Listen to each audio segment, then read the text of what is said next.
Hi, I'm Dr. Brian Lesage, and we're here at the Beverly Hills Institute of Dental Aesthetics. And what we'd like to demonstrate this afternoon for you is using Herculite Ultra on an anterior tooth, and hopefully share with you how its simple system of not as many shades as the Herculite XRV had, and its polishability, so the way it handles and its polishability will really simplify your life in your operatory. So what we'd like to do is just fix this very simple class 4 chip on tooth number 8 on Jessica. Very nice patient here. And it's very small, but sometimes the small ones actually can be difficult. So with that little intro, let me get started.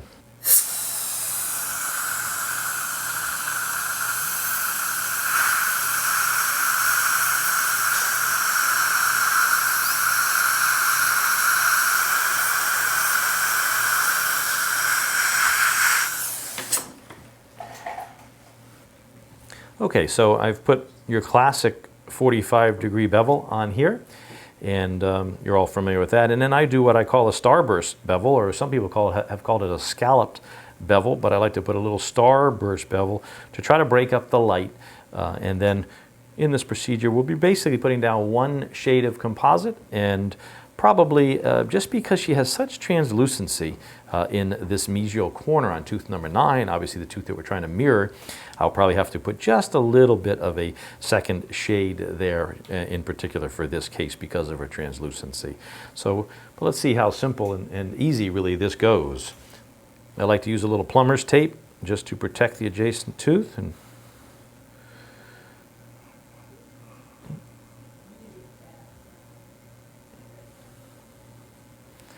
so try to get that in there, not having any wrinkles or crinkles on it. And this is nice and thin. You can get this literally at Home Depot for $1. No, just one.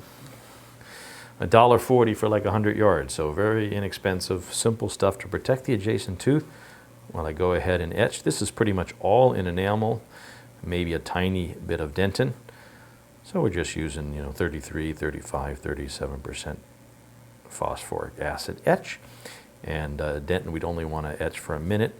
Dentin we'd only want to etch for 15 seconds. So dentin only 15 seconds. Enamel you can go a little longer if you're all in enamel for maybe 30 seconds. Is very safe. So just a nice etch.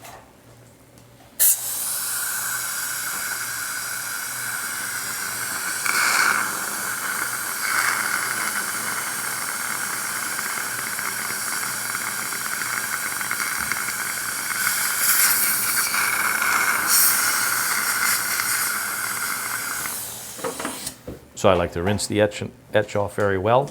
And now we'll use some Optibond Solo Plus. And actually, I'm glad I watched Edwin. Actually, he tore that out of the wrapper. And that's something very important. The etch, I hope you could tell that the etch pattern, I didn't point it out to you, but I should have showed you that the etch pattern was well beyond the bevel. And that's really important when you're doing these restorations, is etch beyond the bevel. And this material we can carry down a little bit beyond our bevel. And I say finish it to infinity.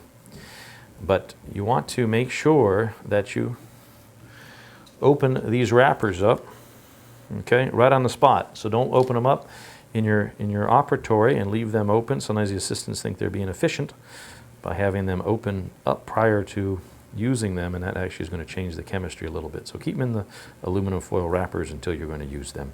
And I usually use 2 or 3 coats. So I like to use 2 or 3 coats, and you can watch that I am, in fact, rubbing, scrubbing, agitating. You choose the word. Agitation is what most of us probably put. That's the word in the literature most of the time would be agitate. And even though we're mostly, as I said, into enamel, we only maybe had a tiny bit of dentin exposed here, I still like to agitate this well. And so we get good adaptation, good flow into the enamel. Microstructure here, the etch pattern.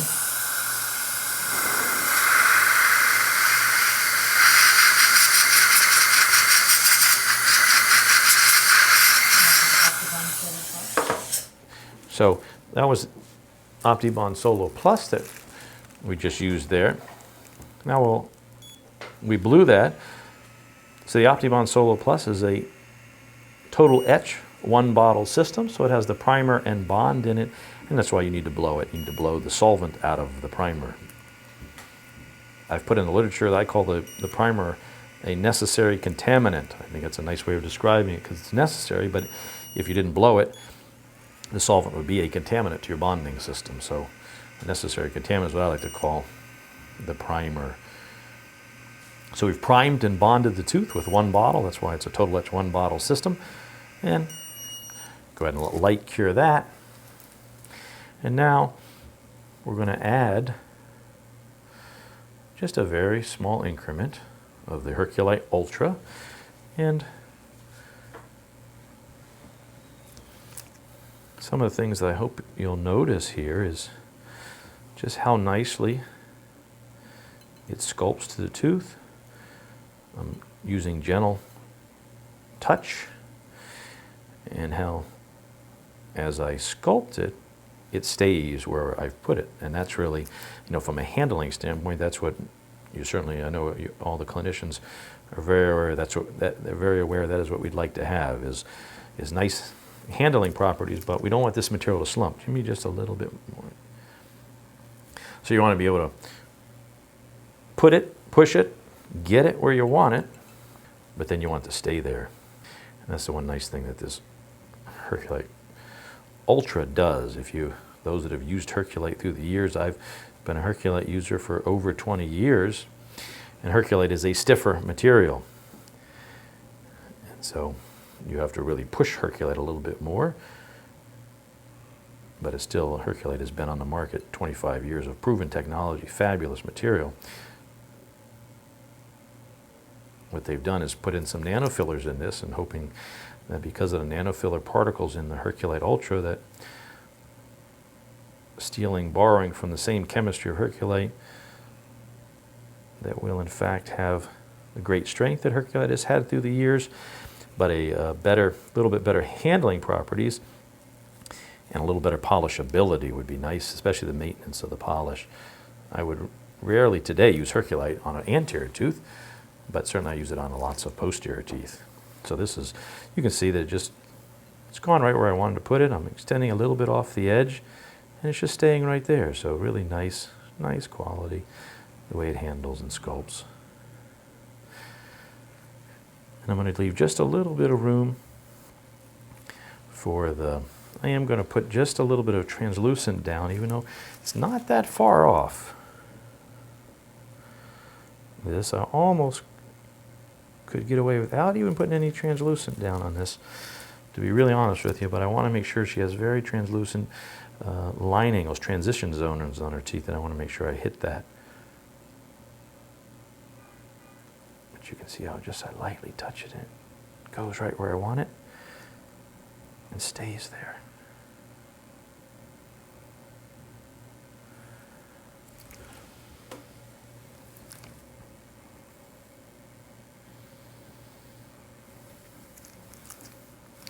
So I've extended, you can see hopefully that I have taken it a little bit past the bevel. That's what I like to do with the material, and we will finish it to infinity. So just thin it out, thin it out, thin it out there. All right, I'm going to go ahead.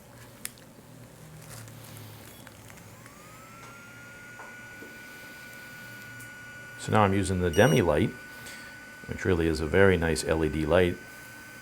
It's really lightweight, fits in your hand nicely, easy to have around your operatory. You don't have a cord.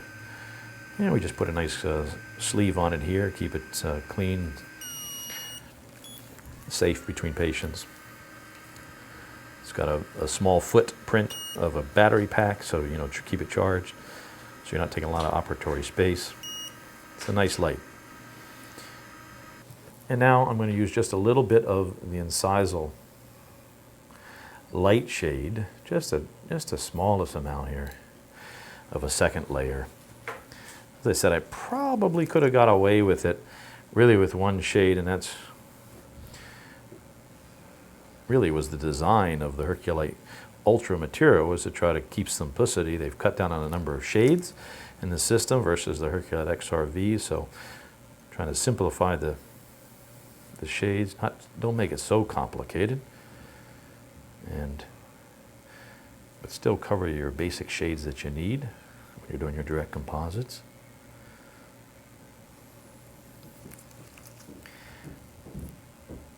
again, look at the way wherever I put it, it stays, and that's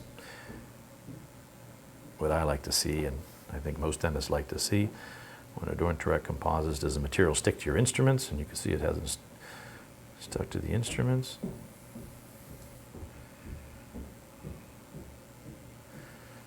And I put it on there, just light strokes, light strokes.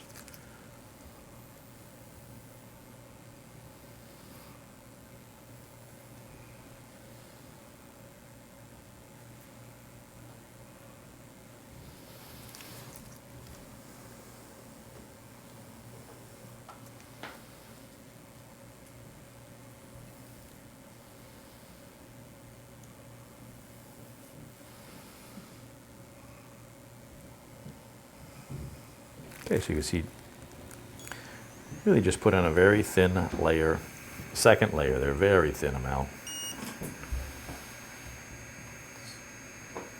So hopefully you get a feel for how, simple the system is. If you've taken a composite workshop from me before, many times I'll teach you need to use 2 or 3 shades, and many times I'll use tints. Now she didn't really need any tints here. I think you'll see how this is going to be rather seamless and have a nice chameleon type effect as it blends in from the restoration to the tooth interface. Really should be undetectable, hopefully, when we're done.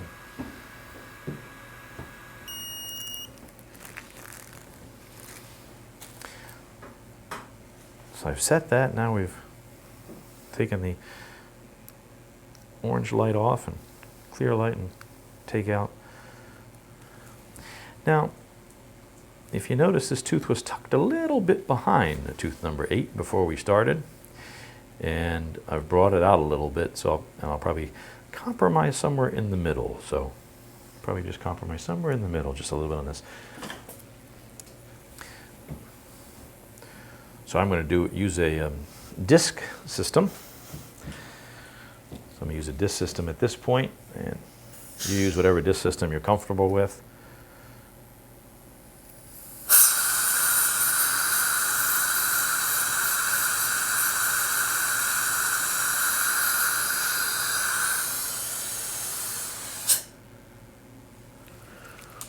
So just trying to create an incisal edge plane with that disc. If you notice the angle that I was putting that at, it wasn't at a 90-degree angle, but it was slightly at more of a 30-degree angle to the lingual is really what you're kind of shooting for. That's classically what you want. And many times I'll work on the lingual first, and you'll see I don't have a lot of extra flash, but we just want to get everything nice and smooth and comfortable for the patient so their tongue doesn't catch anything and they'll be able to floss nicely on this restoration. I think you can tell already that it's a pretty seamless restoration there.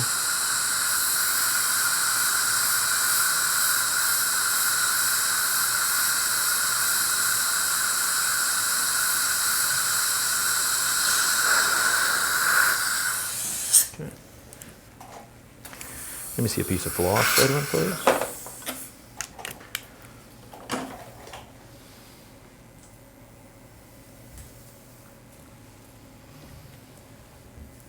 So, we should be able to floss. Basically, I took the material right up to the adjacent tooth because that plumber's tape is very, very thin. Very, very thin.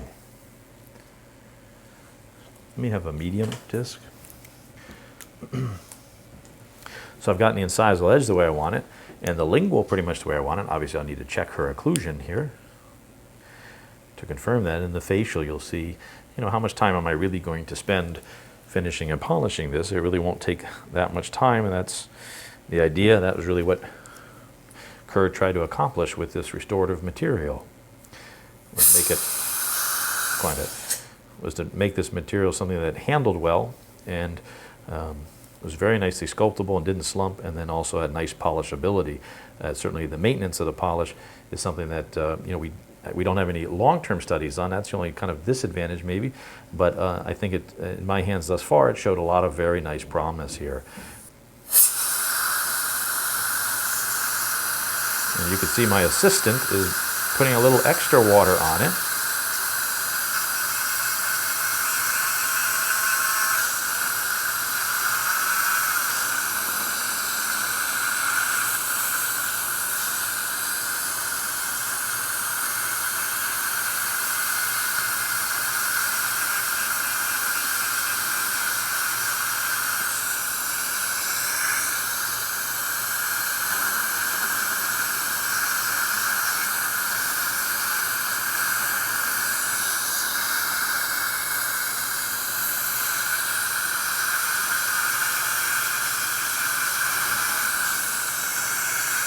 So it dry, Edwin?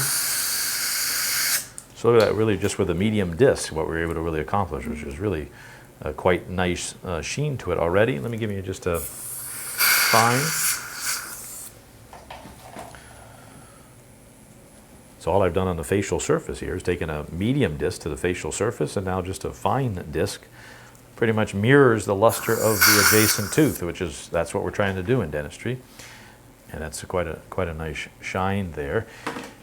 And we can see that at this point, pretty nice, seamless, really restoration here for the patient. I just see a little bit of marginal irregularity that I don't like in this restoration. It's very small, so I'm going to go back to a yellow striped diamond just to get it just a little more flush with the tooth, even though you could see with the Explorer it was very nice already. But I could just see in my loops some irregular surfaces that I just want to smooth up.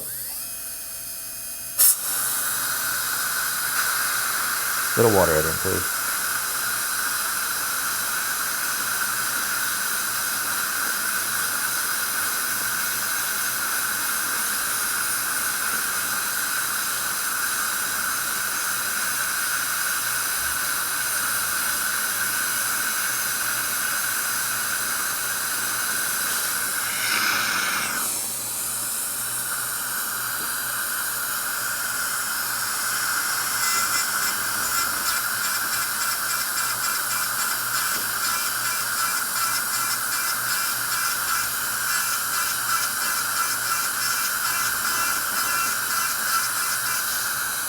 Slow it down. You're going to need to get me another one, okay?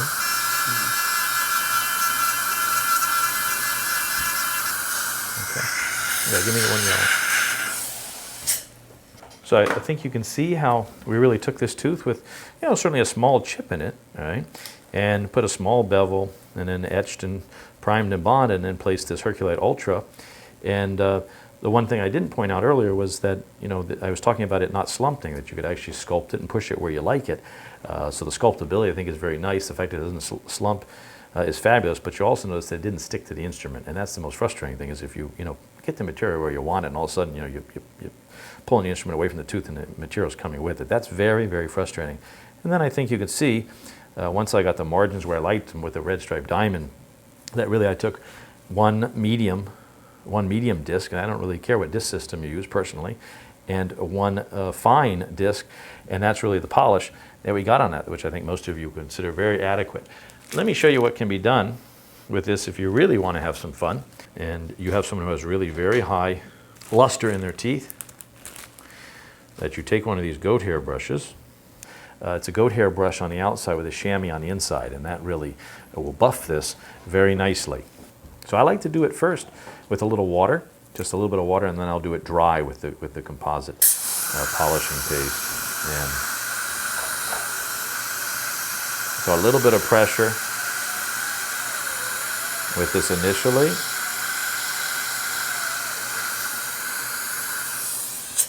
So a little bit of pressure with it initially, with a little bit of water, and then I come back, kind of like a shoe shiner almost, and then just I'll lightly kiss the tooth.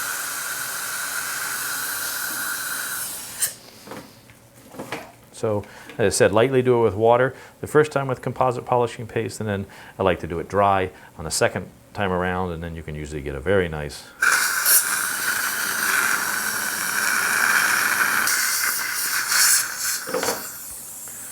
Okay, so I think hopefully that what I was able to demonstrate here really was how simple this technique really is. So the Herculite Ultra hopefully has simplified things for us, made a material that we can handle nicely, has really the same 25 years of proven technology that we've learned and gained through the use of Herculite XRV through all these years. But now trying to simplify it, make it a little so it handles a little easier in most clinicians' hands, the way that many of the other microhybrids really handle. A little easier to move around, but does not slump for you, is not sticky. And then try to cut down on the number of shades that we need to use. As you saw, I used 2 here.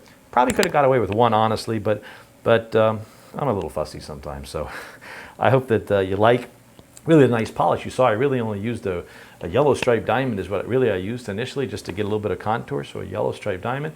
And then I went to one medium disc on the facial, and then one fine disc, and that you saw had a nice polish. And now I've come back with just a little composite polishing paste and a goat hair brush, and I think you can see that that's some pretty nice luster there for that restoration, and blends in really seamlessly, which isn't that really what we're trying to do. I think it blends in seamlessly and it mirrors the adjacent tooth, which is really the criteria for a nice direct composite restoration. So hopefully this will benefit you in your practices, and you'll be able to deliver restorations at just a little higher level from this point forward. This is great with this great material, Herculite Ultra.